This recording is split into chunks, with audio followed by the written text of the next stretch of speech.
ban ang CPP, NPA, NDF sa Pilipinas, hindi naman sila nagwagi. At sino yung madalas nilang hinihikayat? Sino yung madalas nilang ginagago? Kabataan. 'Di ba? At karamihan sa mga kabataan na 'yan, namulat din na ginagamit lang din sila. So, yung sasabihin nila na hindi sila mahina, hindi nyo nga maagawang Pilipinas eh. Paano sabihin malakas kayo? Talagang mahina. Maniniwala pa ako sa inyo kung naging komunista na yung Pilipinas. Hindi nga eh. No? Kaya ikaw tabingi, ulitin ko sa inyo ha. Panatan mo. Ikaw tabingi, paano mo sasabihin nga ayusin yung Pilipinas? Mahigit 50 taon na kayo nandyan, mga putang ina nyo. Diba? Paano nga ayusin ang Pilipinas? Yung mukha niya nga hindi maayos. Kaya lalong gumugulo. Alam mo kung bakit? Alam niyo kung bakit lalong gumugulo? Kasi itong mga talunan na to, nangingialam pa. Diba? Nangingialam. Talunan nga kayo eh. Paano kayo makikialam? Labanan ito ng constitutional succession. At ako tahasan kung sinasabi, dapat talaga mag-resign si Marcos. At dapat talaga humalili base sa konstitusyon. Ang tanong ko nga ganito eh. Ang tanong ko nga ganito eh. Paano kung ang nanalo kapanalig nila? Palagay nyo, hindi nila igigit ang konstitusyon? Igigit. Igigit nila. Kaya nga sabi ko, huwag kayong double standard mga putang ina nyo. Ang tagal nyo pinakinabangan ng konstitusyon, nakapagpatanggal kayo ng 2 presidente, Supreme Court Justice, no? Pinakinabangan ninyo. Pinaikot-ikot nyo kami sa konstitusyon na kayo ang gumawa. Pagkatapos ngayon, kailangan sundin natin ang konstitusyon sa constitutional succession. Ayaw ninyo. Paano nyo ayusin ang Pilipinas, mga putang ina nyo? Sir Placido. Ay, Kanina yung sir, yung si Joe Masinson, nabanggit mo siya kanina. Hindi kaya may kaakibat din, may connection siya sa pagpapadala kay Tatay Diggs sa dahil? Hindi natin masasabi yan, pero anything's possible in this world naman. Kasi syempre, alam naman natin, pag upo ni Tatay Digong, hindi lang naman yung mga drug lords yung naapektuhan eh. Mga oligarko, mga negosyante, lahat tinamaan eh. No? Possible siguro, nung buhay-buhay pa siya, plano na nilang gumanti. Nanggaling nga mismo kay Trillanes yan eh. Anong sabi ni Trillanes noong nakaupo pa si Tatay Digong? Weather lang yan, 6 na taong ka lang. Tama, mali? sinabi niya O yun. ngayon, sinasabi niya, nakarma na daw. So, ibig sabihin, possible. Lahat ng mga bagay na yan, posible yan, na napag-usapan na nila yan, kung paano nila gaganti. Tignan ninyo, yung mga gago sa Senado, lalo na si Risa Ontiveros, ano sabi niya? Ang dami daw iniwang kalat ni Duterte. Anong kalat? Kung maraming iniwan na kalat si Pangulong Duterte, kayo yun, mga putang ina nyo, hanggang ngayon, nagkakalat kayo dyan. Di ba? Kaya yung sinasabi nila na yon, mga ano na lang yun, sour graping, sweet lemonade, no? Mga defense mechanism ng mga talunan. Sir, Okay. ano masasabi mo doon sa sabi kasi nila, bakit daw ang sinisisi natin ay si Bongbong Marcos ang nagpadala Sino may sabi niyan? kay Sino may sabi niyan? wait lang, tapos kay yung mga pinklawan. Oh. Bakit daw sinisisi natin si Bongbong Marcos sa pagpapadala kay Tatay Diggs sa dahig? Si Trillanes naman daw po. Alam mo, ganito lang yan eh. Hindi, di ba dati itong mga pinklawan na to, nung nakampanya sila, meron silang campaign na strategy na let me educate you. Mga putang ina nyo palang lahat eh. Paano kayo mag-educate kung kayo mismo mga bobo kayo? Diba? Sa isang nangyayaring krimen, sino ba ang may pinakamakapangyarihan kahit nasabihin natin na we have 3 equal branches of the government, the legislative, judiciary, and executive. Sa palagay ninyo, sino may pinakamakapangyarihan sa lahat? Head of state. Ang presidente. Yes. Bakit? Nakakapaglukluk nga yan eh. Ng mga chief justices tama? Sinong sisisihin nyo? Ako. Diba? Money for us. Sino sisisihin nyo? Mga gago kayo. Walang ibang dapat sisihin kung bakit ganito kagulo yung bansa natin. No, kung hindi, si Bongbong Marcos at kayo na magugulong mga komunista at mga oligarko, drug lords at mga magnanakaw na politiko. Kayo yung magugulo, hindi naman kami. Okay? Kaya wag niyo sasabihin sino sisisihin. Dahil pag kayo yung sinisi namin, ayaw niyo naman. Sino gusto yung sisihin namin? Siyempre, presidente yung bangag na ngayon, matapos yung isuka-suka ng panahon ng eleksyon, matapos sa sinabi ninyong magnanakaw, ngayon, yung bayag, sinusup-sup ninyo, mga putang ina nyo. Sir Placido, huling message na lang po. Marami na po kasing viewers na nanonood dito ngayon. Yung message na lang po ninyo sa mga magulang, baka kasi maligaw ng landas sa mga anak nila, bigyan nyo na po ng konting payo po yan, yung mga magulang natin. Para sa mga, baka kasi ang alam ko marami na po silang na-agitate na sa mga pumapasok na po sila sa loob ng campus sa mga komunista. So bigyan niyo na po ng konting kaalaman yung mga magulang natin na nanonood dito na bigyan ng advice na para hindi mahikayat ng mga NPA. Alam mo, nung mga bata pa tayo, no, nag-aaral pa tayo, ang sinasabi sa atin, ang mga guro ay ang ikalawang magulang. Tama ba? No, itong mga guro na to, may mga magulang din to eh. No? Siguro kung mananawagan man ako, bukod dito sa mga biological parents, nananawagan din ako sa mga guro. Huwag nyo nga hayaan na papasukin kayo, no, ng mga komunistang grupo. Kasi baka mamaya anak na ninyo yung nabibiktima dyan. No? Sa mga magulang, okay naman, nabigyan natin ng kalayaan yung ating mga kabataan, yung ating mga anak. Pero bilang magulang, meron tayong obligasyon para mabigyan sila ng tamang direksyon. No, kausapin natin ng mga anak, hayaan natin silang mag-open sa atin, alamin natin kung ano yung mga ginagawa nila. Kasi, alam nyo, kapag nakapasok na kayo dyan, yung kabataan madaling i-brainwash yan eh. No, kasi ang kabataan, syempre, naghahanap yan ng tinatawag na sense of recognition, sense of belongingness. Di ba, nung mga bata tayo, yung nanay tatay natin, pag umaalis sa bahay, umiiyak tayo. Ayaw nating mahiwalay. Ito kasi tinatawag nating separation anxiety. Pag bumabalik yung magulang natin, tuwan-tuwa naman tayo. Pero yung mga kabataan habang lumalaki, nag-aaral, nagkakaroon ng tinatawag na outside environment influence yan.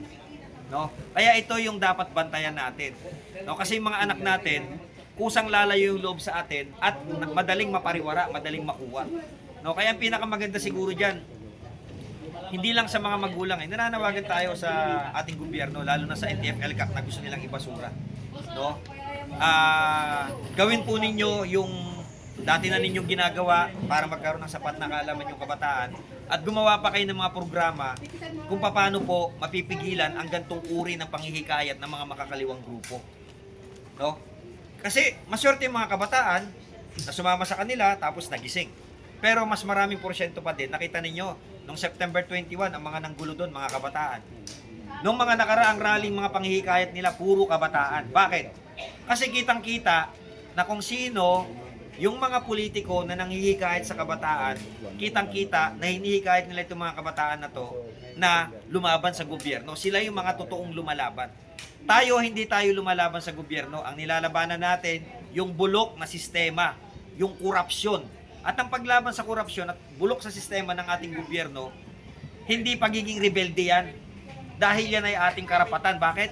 Nagbabayad tayo ng buwis eh. Ikaw ba, halimbawa, namili ka, nagbayad ka, or nagpamasahe ka, sabi sa'yo, mamasahin kita Swedish. No? Pagkatapos siya nagmamasahe sa'yo, lamya-lamya, hindi ka ba mabubwisit? Ano pa kayang bilyon-bilyong pondo ng buwis ang ninanakaw nila na pinagpapaguran natin? So sa mga magulang, sa mga kabataan, pagka merong mga lumalapit sa inyo at hinihikayat kayo kung saan-saan, mas makakabuti, no? Yan ay i-open ninyo sa inyong mga magulang nang hindi kayo maligaw, hindi kayo mapariwara. Kasi kapag kayo ay na-engage diyan, papasok na yung pananakot diyan. Na pag hindi kayo sumama, maaaring may mangyari sa inyo at maaaring may mangyari sa pamilya nyo. Huwag kayong magpapabulag dito sa mga kabataan na nandiyan sa kongreso na nanghihikayat sa mga kabataan na lumaban para sa gobyerno. Tandaan ninyo very yung mga yan. Very deceptive yung mga yan. Madali silang manlansi, lalo na sa mga kabataan. Papakita nila, lumalaban sila para sa bayan, pero ang totoo, lumalaban sila para sa ideolohiyang komunista nila. Sir, isang question lang, ano opinion niyo doon sa pagka-suspended po ni Congressman Kiko Barzaga? Alam mo, marami na nagbigay ng komento patungkol diyan eh. Pero para sa akin, ito ay isang uri ng para mapatahimik ang kanilang mga kritiko sa loob mismo ng House of Representatives. At para sa akin, tama si Kiko Barzaga na napaka-hipokrito ng mga congressman na to. Bakit? Yung pagsasalita mo, pag sisiwalat mo ng mga ginagawa nilang pagnanakaw, imbis na pakinggan nila yon, imbis na pagkaisahan nila na mapatunayan kung may pagnanakaw nga hindi, sukat patahimikin mo. Bakit? Kasi involved din sila eh. Sabi nga ni Kong Kiko, ako nagsalita lang, sinuspinde. Samantalang yung karamihan ng colleagues ko dito, ang daming kabit, ang daming asawa sa labas, hindi na suspinde. What is the most ethical? Yung nagsalita ka? What is the most unethical? Yung nagsalita ka, na siniwalat mo ang pagnanakaw sa gobyerno at ang maling pagtupad sa serbisyo ng Pangulo? O gumawa ka ng pagnanakaw at gumawa ka ng pangangabit bilang isang congressman? So, mas unethical yun palagay ko. Kaya yung ginawa na yan, isang uri ng panggigipit yan at isang uri ng pananakot. Kasi syempre, kung congressman nga, kung yung dating presidente na padala sa dahig, ano pa kaya tong congressman na tinanggalan? No, binigyan ng suspension. So yan, banta yan sa taong bayan. Na sino man ang lalabis doon sa mga bagay na sasabihin niya, na sinasabi at ginagarantiyan ng konstitusyon na malayang pamamahayag, ang pwede nilang perwisyuhin. Diba? Kaya nga ang dami nang ayaw magsalita ngayon eh. Ang dami nang tatakot. Pero sa kabila niyan, marami na rin namang bumabaligtad kay Bongbong Marcos. Marami na nagsisipag-resign ngayon. Marami nang bumabaligtad. So yan ay isang uri ng panggigipit sa malayang pamamahayag. Isa na lang sa akin, sir. Ini-opinion po doon sa sabi ni BBM ay legacy niya daw yung Bukana Bridge. Alam mo, pag addict ka, lahat, di ba? Pag ang isang tao kasi addict, no, merong merong tinatawag na hallucination tsaka delusion. Hindi mo na malaman kung ano yung tama at mali. Kaya nga, sa ating mga Pilipino, marapat lamang na malaman natin ano ba yung mental state, no, yung kasalukuyang mental na sitwasyon ng ating presidente. Kasi alam naman natin, nung 2018 pa yan, no, nakipag-usap na si Tatay Digong dyan sa People's Republic of China para bigyan tayo ng tulay. No, pero, nung nangyari yan, ang pinagbabasihan lang nila kung kailan na-construct. Pero alam naman natin na ang nakipag-usap dyan, ang nakipag-ayos dyan, si Tatay Digong as part of their complementary friendship na kinabang ang Pilipinas doon sa mapayapang pag-uusap nila dito sa West Philippine Sea. Kaya palagay ko, hindi tama na angkinin yan ng presidenteng bangag. Kasi unang-una, alam naman ng taong bayan, lalo na ng mga taga Davao, na hindi naman siya ang nag-initiate nun. Ikalawa, ito ay pagpapakita ng ating presidente, wala talaga sa tamang utak, wala sa tamang katinuan. Hamakin mo, siguro iniisip niya, yung billion na inispent doon, may pampapalusot niya doon sa mga ninanakaw nilang pera ngayon. Malinaw naman na walang ginastos ang gobyerno dyan. Dinonate yan ng China, tama? Yun ang gusto niya sigurong ipotrade doon. Kaya nasabi ko, mahirap makipag-usap sa addict. No, dahil yung addict, kung ano-ano pinagsasabi, hindi niya na alam kung totoo pa ba yung sinasabi niya o hindi na totoo. Ito may dagdag lang. Sabi naman ni Auntie Claire, about doon sa Bukana Bridge. Ang sabi niya, dapat lang naman daw kasi sa panahon daw ngayon natatapos. Ano masasabi niyo? Anong sa panahon ngayon tatapos? Sa ngayong panahon ng administration ni Bongbong Marcos, natatapos ang proyekto. Hindi ko siya makitaan ng logic dun eh. No? Kasi alam naman natin, yung 6 na taon na panunungkulan ng isang presidente, kulang talaga yan sa Pilipinas. No? Ay, atras tayo ng konti. Di ba? Ang daming humanga dun sa tatay ni Bongbong Marcos na ang dami daw napagawa nung panahon niya. Yun daw yung golden era ng Pilipinas. Putang ina, sino ba namang hindi magpapagawa ng ganong karaming facility? 20 taon mong hinawakan yung Pilipinas. Ang tanong doon, sa 20 taon na yon na maraming napagawa, gaano din kalaki ang nanakaw kaya? Diba? Alam mo yun ang problema sa bansa natin eh. Siyempre, si Tatay Digong, maraming mga mga projects yan na napending. At yung iba nga dito, no, hindi niya na pinatuloy yung mga flagship projects si Tatay Digong. Tinanggalan na ng pondo yun. Bakit na itong Bukana na to inaangkin niya?